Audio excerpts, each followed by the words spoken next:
suis au centre historique minier de Leeuwarden. En fait, c'est à 8 km de Douai. Et regardez, je suis précisément dans la salle des pendus. Il s'agit en fait du vestiaire. C'est assez impressionnant, tous ces vêtements suspendus.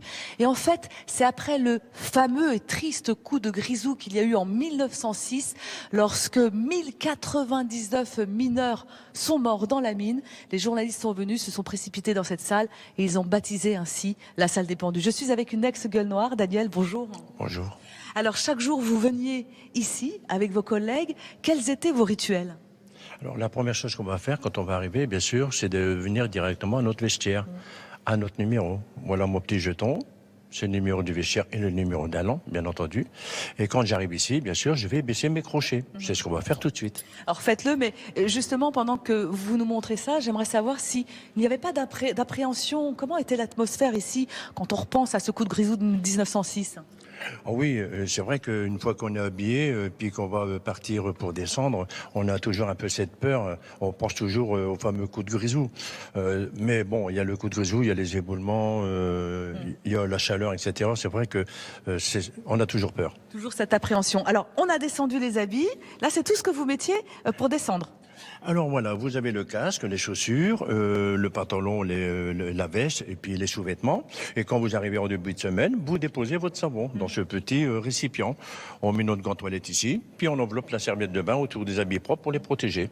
Et le fait de les suspendre, c'était pour quelle raison? Alors on les suspend, bien entendu, pour les faire sécher.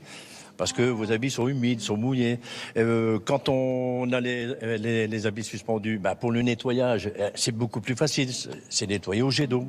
On n'arrose rien. Mais surtout, on va gagner beaucoup de place. Un mineur tous les 10 cm. Est-ce que quand on est mineur un jour, on est mineur toujours, Daniel? Je serai toujours mineur. J'y pense encore à l'heure actuelle et j'ai même dit à mon épouse, le jour que je viens à décéder, le jeton, il part avec moi. On espère que ce sera le plus tard possible. En tous les cas, moi, ce que je vous propose, c'est de mettre un casque et on va descendre ensemble dans les galeries, découvrir les conditions de travail de ces gueules noires. Merci. Oui, bon, enfin, plutôt que creuser mon sujet, j'ai surtout pris l'ascenseur ici, dans le centre historique minier de Leeuwarden. Alors, je suis ici dans une des galeries qui, à l'époque, était jusqu'à 500 mètres sous terre. Alors, quelles étaient les conditions de travail? Nous semblent parfois fascinantes, mais aussi effrayantes. Je retrouve Daniel. Racontez-moi vos journées ici, une journée typique. Alors quand je vais descendre pour la mine, je vais creuser les galeries, bien entendu.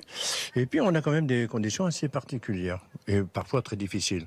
On a bien sûr la chaleur, la poussière, du matériel très lourd, le bruit, sans oublier. Mais par-dessus tout, on avait surtout cette solidarité. Solidarité, heureusement qu'elle était là, puisque c'est ce qui vous motivait aussi à descendre ensemble.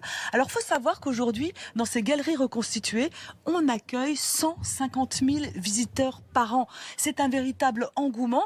Pourquoi? Cette fois, je retrouve Virginie, qui est directrice du service des archives ici. Virginie, 150 000 visiteurs par an, c'est un succès. C'est un véritable succès, effectivement. 150 000, ça n'était pas le chiffre escompté au début.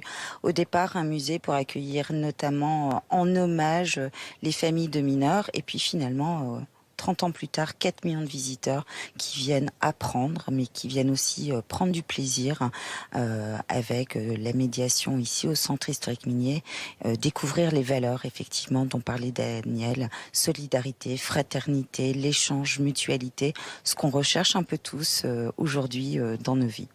Alors effectivement, cet échange, cette fraternité, c'est ici que vous pouvez la découvrir.